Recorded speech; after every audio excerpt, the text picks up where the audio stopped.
ਬਿਸਮਿਲ੍ਲਾਹਿਰਰਹਿਮਾਨਿਰਰਹੀਮ अस्सलाम वालेकुम जी आया ਨੂੰ खुश आमदीद ਤੁਹਾਡੇ ਆਪਣੇ ਚੈਨਲ ਸਕਾਈ ਰੈਸਪੀ। ਅੱਜ ਅਸੀਂ ਬਣਾਵਾਂਗੇ ਰਮਜ਼ਾਨ ਸਪੈਸ਼ਲ ਪਕੌੜੇ। ਸਪੈਸ਼ਲ ਕਿਸਮ ਦੇ ਪਕੌੜੇ ਨੇ, ਬਹੁਤ ਮਜ਼ੇ ਦੇ ਬਣਦੇ ਨੇ, ਕ੍ਰਿਸਪੀ ਔਰ ਖਸਤਾ ਨੇ ਕਿ ਬਜ਼ੁਰਗ ਵੀ ਮਜ਼ੇ ਦੇ ਨਾਲ ਖਾ ਸਕਦੇ ਨੇ।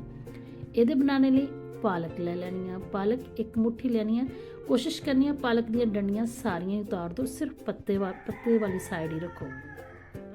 पालक ਨੂੰ ਕੱਟਣਾ ਬਹੁਤ ਬਰੀਕਾ ਦੇਖ ਲਓ ਤੁਸੀਂ, ਮੈਂ ਜਿਸ ਤਰ੍ਹਾਂ ਕੱਟ ਰਹੀ ਹਾਂ ਬਿਲਕੁਲ ਇਸ ਤਰ੍ਹਾਂ ਬਾਰੀਕ ਅਸੀਂ ਪਾਲਕ ਨੂੰ ਕੱਟ ਲੈਣਾ, ਬਾਰੀਕ ਚੌਪ ਕਰ ਲੈਣਾ। ਦੇਖੋ ਤੁਸੀਂ ਬਾਰੀਕ ਚੌਪ ਕਰਨੇ ਤੋਂ ਮੁਰਾਦ ਮੇਰੀ ਨਹੀਂ ਕਿ ਇਹਨੂੰ ਦੂਸਰੀ ਸਾਈਡ ਤੋਂ ਵੀ ਬਰੀਕ ਕਰਨਾ, ਕਚਰਾ ਕਰ ਲੈਣਾ, ਨਹੀਂ, ਲੰਬੀ ਤੇ ਰੱਖਣੀ ਹੈ ਲੇਕਿਨ ਬਾਰੀਕ ਕਟਿੰਗ ਕਰਨੀ ਹੈ ਇਹਦੀ। ਇਸ ਤਰ੍ਹਾਂ ਦੇਖੋ ਮਾਸ਼ਾਅੱਲਾ ਮੈਂ ਤੁਹਾਨੂੰ ਚੈੱਕ ਕਰਾਤੀ। ਹੁਣ ਅਸੀਂ ਲੈ ਲੈਣੇ ਨੇ ਆਲੂ ਮੇਰੇ ਕੋਲ ਤਕਰੀਬਨ 1 kg ਤੋਂ ਥੋੜੇ ਜਿਹੇ ਘੱਟ ਨੇ। ਆਲੂ ਛਿਲ ਕੇ ਮੈਂ ਪਾਣੀ 'ਚ ਰੱਖ ਲਿਆ ਔਰ ਕੱਦੂਕਸ਼ ਲੈ ਲੈਣਾ। ਆ ਦੇਖੋ ਇਹਨੂੰ ਨਾ ਮੋਟੇ ਵਾਲੀ ਸਾਈਡ ਤੋਂ ਕਸ਼ ਕਰਨਾ ਔਰ ਤਾਂ ਕਿ ਇਹਦੇ ਇਸ ਤਰ੍ਹਾਂ ਖੜਾ ਕਰਕੇ ਕਰਨਾ ਤਾਂ ਕਿ ਇਹਦੀ ਲੰਬੀ ਨਾ ਇਹਦੇ ਲੱਛੇ ਨਿਕਲਣ। ਮੈਂ ਤੁਹਾਨੂੰ ਚੈੱਕ ਕਰਾ ਦੇਣੀ ਆ ਇਸ ਤਰ੍ਹਾਂ ਦੇ, ਬਿਲਕੁਲ ਇਸ ਤਰ੍ਹਾਂ ਲੰਬੇ ਲੱਛੇ ਤੋਂ ਨਿਕਲਣਗੇ।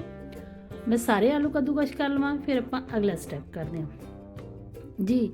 ਫਰੈਂਡਸ ਆਲੂ ਨੇ ਜਿਹੜੇ ਮੇਰੇ ਕੱਦੂਕਸ਼ ਹੋ ਗਏ, ਮੈਂ ਇਹਨਾਂ ਨੂੰ ਪਾਣੀ 'ਚ ਪਾ ਕੇ ਇੱਕ ਬੋਲ 'ਚ ਪਾ ਕੇ ਪਾਣੀ 'ਚ ਪਾ ਕੇ ਰੱਖਦਾ ਤਾਂ ਕਿ ਜਿਹੜਾ ਇਹਦਾ ਕੌਨਸਟਾਰਚ ਆ ਉਹ ਸਾਰਾ ਖਤਮ ਹੋ ਜਾਵੇ। ਹੁਣ ਆਪਾਂ ਲੈ ਲੈਣਾ ਬੇਸਨ ਮੈਂ ਇਸ ਵਕਤ ਲੈ ਲਈ 1 ਪਿਆਲੀ ਖਾਣੇ ਵਾਲੇ ਚਮਚ, ਦੇਖੀ ਜਾਂਦੇ 5 ਖਾਣੇ ਵਾਲੇ ਚਮਚ ਹੋਇਆ 1 ਪਿਆਲੀ ਬੇਸਨ ਤੋਂ ਫੁੱਲ ਭਰ ਕੇ ਨਾ।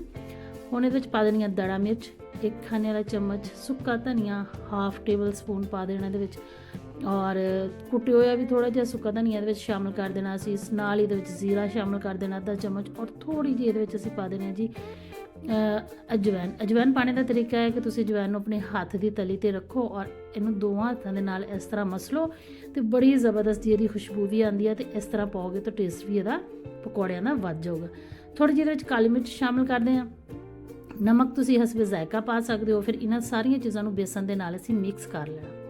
ਇਸ ਪੁਆਇੰਟ ਤੇ ਅਗਰ ਤੁਹਾਨੂੰ ਮੇਰੀ ਰੈਸਪੀ ਥੋੜੀ ਜਿਹੀ ਵੀ ਚੰਗੀ ਲੱਗ ਰਹੀ ਹੈ ਤਾਂ ਚੈਨਲ ਨੂੰ ਸਬਸਕ੍ਰਾਈਬ ਕਰਨਾ, ਵੀਡੀਓ ਨੂੰ ਲਾਈਕ ਕਰਨਾ ਨਾ ਭੁੱਲਿਓ, ਸ਼ੇਅਰ ਵੀ ਲਾਜ਼ਮੀ ਕਰਿਓ ਤੇ ਪਿਆਰੇ ਜਿਹੇ ਕਮੈਂਟ 'ਚ ਦੱਸਿਓ ਵੀ ਕਿ ਤੁਸੀਂ ਇਹ ਵੀਡੀਓ ਕਿੱਥੋਂ ਦੇਖ ਰਹੇ ਹੋ ਔਰ ਤੁਹਾਨੂੰ ਇਹ ਰੈਸਪੀ ਕਿਸ ਤਰ੍ਹਾਂ ਦੀ ਲੱਗੀ ਹੈ। ਧਨੀਆ ਸ਼ਾਮਿਲ ਕਰ ਲਿਆ ਅਸੀਂ ਬਾਰੀਕ ਕੱਟਿਆ ਹੋਇਆ, ਨਾਲ ਹੀ ਅਸੀਂ ਜਿਹੜੇ ਆਲੂ ਪਾਣੀ 'ਚ ਪਾ ਕੇ ਰੱਖੇ ਸੀ ਕਸ਼ ਕੀਤੇ ਹੋਏ, ਉਹਨਾਂ ਨੂੰ ਅਸਲ 'ਚ ਕੋਸ਼ਿਸ਼ ਕਰਨੀ ਹੈ ਕਿ ਬਹੁਤ ਜ਼ਿਆਦਾ ਘੁੱਟ ਕੇ ਨਿਚੋੜ ਕੇ ਉਹਨਾਂ ਨੂੰ ਪਾਣੀ ਦੇ ਵਿੱਚ ਬੇਸਨ ਦੇ ਵਿੱਚ ਸ਼ਾਮਿਲ ਕਰਨਾ ਤਾਂ ਕਿ ਜ਼ਿਆਦਾ ਸਾਰਾ ਪਾਣੀ ਜਿਹੜਾ ਨਾ ਉਹ ਨਾ ਨਿਕਲੇ। ਮੈਂ ਖੁਸ਼ਕ ਬੇਸਨ ਦੇ ਵਿੱਚ ਇਸ ਲਈ ਸ਼ਾਮਿਲ ਕੀਤਾ ਤਾਂ ਕਿ ਪਾਣੀ ਜ਼ਿਆਦਾ ਕੁਆਂਟੀਟੀ ਸਾਨੂੰ ਇਹਦੇ ਵਿੱਚ ਨਾ ਪਾਣਾ ਪਵੇ ਔਰ ਬੇਸਨ ਦੀ ਕੁਆਂਟੀਟੀ ਵੀ ਅਸੀਂ ਥੋੜੀ ਹੀ ਰੱਖਣੀ ਹੈ। ਇਹਨੂੰ 10 ਮਿੰਟ ਲਈ ਰੈਸਟ ਦੇਵਾਂਗੇ ਕਿਉਂਕਿ ਨਮਕ ਦੇ ਅੰਦਰ ਜਦੋਂ ਆਲੂ ਜਾਣਗੇ ਨਾ ਆਪਣਾ ਪਾਣੀ ਛੋੜਨਗੇ। ਔਰ ਇਸ ਟਾਈਮ ਤੇ ਅਸੀਂ ਇਹਦੇ ਵਿੱਚ ਪਾਲਕ ਸ਼ਾਮਿਲ ਕਰ ਦੇਣੀ ਆ। ਪਾਲਕ ਆਪਾਂ ਪਹਿਲੇ ਸ਼ਾਮਿਲ ਨਹੀਂ ਕਰਨੀ, ਇਸ ਪੁਆਇੰਟ ਤੇ ਸ਼ਾਮਿਲ ਕਰੋਗੇ ਨਾ ਤੇ ਪਾਲਕ ਕ੍ਰਿਸਪੀ ਔਰ ਕਰੰਚੀ ਰਹੂਗੀ। ਪਾਲਕ ਸ਼ਾਮਿਲ ਕਰਕੇ ਇਹਨੂੰ ਮਿਕਸ ਕਰ ਲੈਂਦੇ ਆ। ਇਹਨੂੰ ਕ੍ਰਿਸਪੀ ਔਰ ਕਰੰਚੀ ਰੱਖਣੇ ਦਾ ਸਿਰਫ ਇੱਕ ਹੀ ਫਾਰਮੂਲਾ ਹੈ ਕਿ ਇਹਦੇ ਵਿੱਚ ਬੇਸਨ ਦੀ ਕੁਆਂਟੀਟੀ ਬਹੁਤ ਥੋੜੀ ਸ਼ਾਮਿਲ ਕਰਨੀ ਹੈ। ਬਸ ਕੋਸ਼ਿਸ਼ ਕਰੋ ਕਿ ਇੰਨਾ ਕਿ ਬੇਸਨ ਪਾਓ ਜਿਹਦੇ ਨਾਲ ਇਹ ਅੱਛੀ ਤਰ੍ਹਾਂ ਜੁੜ ਜਾਣ। ਬਾਕੀ ਪਕੌੜੇ ਬਹੁਤ ਮਜ਼ੇ ਦੇ ਬਣਦੇ ਨੇ, ਕ੍ਰਿਸਪੀ ਵੀ ਬਣਦੇ ਨੇ ਔਰ ਨਰਮ ਵੀ ਹੁੰਦੇ ਨੇ। ਤੁਸੀਂ ਇਹ ਕਹੋ ਇਹਨੂੰ ਕ੍ਰਿਸਪੀ ਬਣਾਉਣ ਲਈ ਚਾਵਲਾਂ ਦਾ ਆਟਾ 2 ਖਾਣੇ ਦੇ ਚਮਚ ਮੈਂ ਇਹਦੇ ਵਿੱਚ ਪਾਉਂਗੀ। ਅਗਰ ਤੁਹਾਡੇ ਕੋਲ ਚਾਵਲਾਂ ਦਾ ਆਟਾ ਨਹੀਂ ਹੈਗਾ ਤਾਂ ਕੋਈ ਮਸਲਾ ਨਹੀਂ, ਤੁਸੀਂ ਇਹਦੇ ਵਿੱਚ ਕੌਰਨਫਲੋਰ ਜਾਂ ਮੈਦਾ ਵੀ ਸ਼ਾਮਿਲ ਕਰ ਸਕਦੇ ਹੋ। ਮੈਂ ਚਾਵਲਾਂ ਦਾ ਆਟਾ ਸ਼ਾਮਿਲ ਕੀਤਾ, ਇਹਨੂੰ ਫਿਰ ਮਿਕਸ ਕਰ ਲੈਂਦੇ ਹਾਂ। ਲਓ ਜੀ ਬਸ ਹੁਣ ਇਹ ਬਣਨੇ ਲਈ ਤਿਆਰ ਹੋ ਗਏ ਨੇ ਪਕੌੜੇ। ਹੁਣ ਅਸੀਂ ਇਸ ਪੁਆਇੰਟ 'ਤੇ ਇਹਨਾਂ ਨੂੰ ਰੱਖਣਾ ਨਹੀਂ, ਫੌਰਨ ਹੀ ਇਹਨਾਂ ਦੇ ਪਕੌੜੇ ਬਣਾ ਲੈਣੇ ਨੇ ਤਾਂ ਕਿ ਸਾਡੀ ਪਾਲਕ ਆ ਨਾ ਉਹ ਇਸੇ ਤਰ੍ਹਾਂ ਫਰੈਸ਼ ਕ੍ਰਿਸਪੀ ਔਰ ਕਰੰਚੀ ਜੀ ਰਹੇ। ਹੁਣ ਹੋ ਗਿਆ, ਆਪਾਂ ਰੱਖਦੇ ਹਾਂ ਕੜਾਈ ਦੇ ਵਿੱਚ ਪਾਉਂਦੇ ਹਾਂ ਤੇਲ ਪਾ ਲਿਆ ਜੀ। ਤੇਲ ਗਰਮ ਹੋ ਜਾਵੇ ਔਰ ਤੇਲ ਮੀਡੀਅਮ ਗਰਮ ਦੇ ਵਿੱਚ ਤੁਸੀਂ ਪਾਣਾ, ਨਾ ਹੀ ਤੇਲ ਬਹੁਤ ਜ਼ਿਆਦਾ ਗਰਮ ਰੱਖਣਾ ਔਰ ਨਾ ਹੀ ਬਹੁਤ ਲੋ ਰੱਖਣਾ। ਅਗਰ ਲੋ ਰੱਖੋਗੇ ਤੇ ਪਕੌੜਿਆਂ ਨੇ ਜਿਹੜੇ ਆਪਣੇ ਅੰਦਰ ਤੇਲ ਬਹੁਤ ਜਜ਼ਬ ਕਰ ਲੈਣਗੇ। ਅਗਰ ਬਹੁਤ ਜ਼ਿਆਦਾ ਹਾਈ ਫਲੇਮ ਰੱਖੋਗੇ ਤੇ ਪਕੌੜੇ ਜਲ ਜਾਣਗੇ। ਇਸ ਲਈ ਮੀਡੀਅਮ ਆਂਚ ਤੇ ਤੁਸੀਂ ਇਹਨਾਂ ਨੂੰ ਨਾ ਬਣਾਉਣਾ।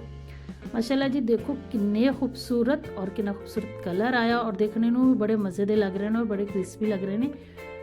ਉਮੀਦ ਹੈ ਕਿ ਤੁਹਾਨੂੰ ਅੱਜ ਦੀ ਰੈਸਪੀ ਮੇਰੀ ਅੱਛੀ ਲੱਗੂਗੀ। ਸਾਰੇ ਪਕੌੜੇ ਮੈਂ ਇਸੇ ਤਰ੍ਹਾਂ ਬਣਾ ਕੇ ਤਿਆਰ ਕਰ ਲੈਂਦੀ ਹਾਂ ਜੀ। ਤੇ ਫਰੈਂਡਸ ਪਕੌੜੇ ਸਾਡੇ ਤਕਰੀਬਨ ਤਿਆਰ ਹੋ ਗਏ ਨੇ। ਹੁਣ ਆਪਾਂ ਇਹਨਾਂ ਨੂੰ ਸਰਵ ਕਰ ਲੈਣੇ ਨੇ। ਇਹ ਬੱਚੇ ਬੜੇ ਸਭ ਨੂੰ ਬਹੁਤ ਹੀ ਪਸੰਦ ਆਣਗੇ ਔਰ ਤੁਸੀਂ ਇਹਨਾਂ ਨੂੰ ਸਰਵ ਕਰ ਸਕਦੇ ਹੋ ਮਿੱਠੀ ਚਟਨੀ ਨਾਲ, ਦਹੀਂ ਦੇ ਰਾਇਤੇ ਨਾਲ ਔਰ ਕੈਚਅਪ ਦੇ ਨਾਲ। ਇਹ ਤਿੰਨੋਂ ਚੀਜ਼ਾਂ ਦੇ ਨਾਲ ਬੇਹੱਦ ਟੇਸਟੀ ਲੱਗਦੇ ਨੇ। ਇਹਦੇ ਨਾਲ ਹੀ ਤੁਸੀਂ ਆਪਣਾ ਰੱਖੋ ਖਿਆਲ। ਮੈਨੂੰ ਦਿਓ ਇਜਾਜ਼ਤ, ਅੱਲਾ ਸੋਨੇ ਦੇ ਹਵਾਲੇ।